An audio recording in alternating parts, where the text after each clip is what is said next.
مکتب الصفہ تعلیم القرآن مانسرا تقریر کے لیے دعوت دیتا ہوں۔ ان کا موضوع ہے سیرت النبی صلی اللہ علیہ وسلم۔ نحمده ونصلي على رسوله الكريم اما بعد فاعوذ بالله من الشيطان الرجيم بسم الله الرحمن الرحیم۔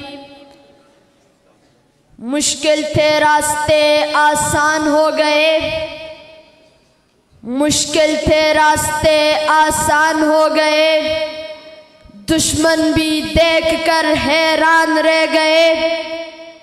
رکھا جب میرے نبی نے دنیا میں قدم، رکھا جب میرے نبی نے دنیا میں قدم، تو پتھر بھی کلمہ پڑھ کے مسلمان ہو گئے۔ معزز اساتذہ اکرام اور عزیز طلباء اکرام، السلام علیکم ورحمۃ اللہ وبرکاتہ۔ آج مجھے جس موضوع پر لب کشائی کرنے کا موقع ملا ہے وہ ہے سیرت النبی۔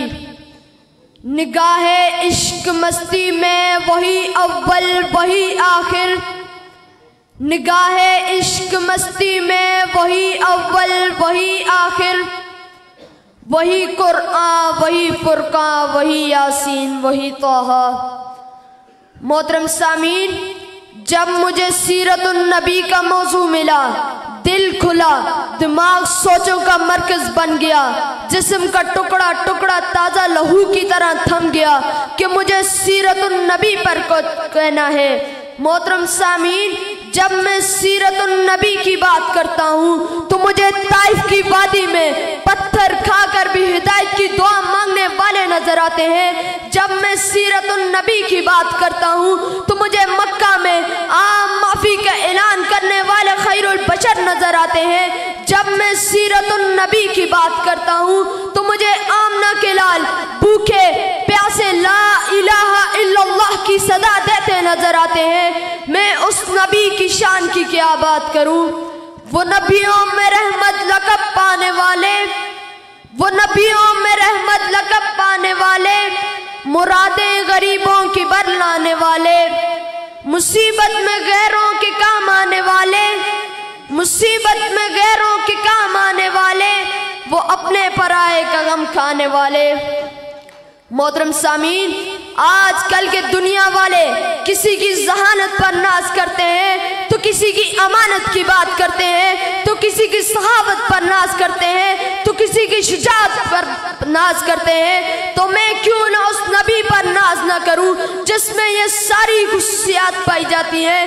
محترم سامعین، میرے نبی کے اندر صداقت تھی جس سے ابو بکر صدیق بن گئے، میرے نبی کے اندر عدالت تھی جس سے عمر فاروق اعظم بن گئے، میرے نبی کے اندر سخاوت تھی جس سے عثمان غنی بن گئے، میرے نبی کے اندر شجاعت تھی جس سے علی شیر خدا بن گئے۔ سامعین محترم، جس کے دل میں میرے نبی کے لیے محبت نہیں، الفت نہیں، جذبہ نہیں، ایسے دل والا انسان فاسق تو ہو سکتا ہے، منافق تو ہو سکتا ہے، کافر تو ہو سکتا ہے، لیکن مومن مسلمان کبھی نہیں ہو سکتا۔ سامعین محترم، میرے نبی صلی اللہ علیہ وسلم سے محبت کا تقاضا تو یہ نہیں ہے کہ جھوم جھوم کر نعتیں پڑھنا، تقریریں کرنا، لیکن اس کے ساتھ ساتھ اپنی زندگی 100% نبی صلی اللہ علیہ وسلم کی سنت پر لانا ہے۔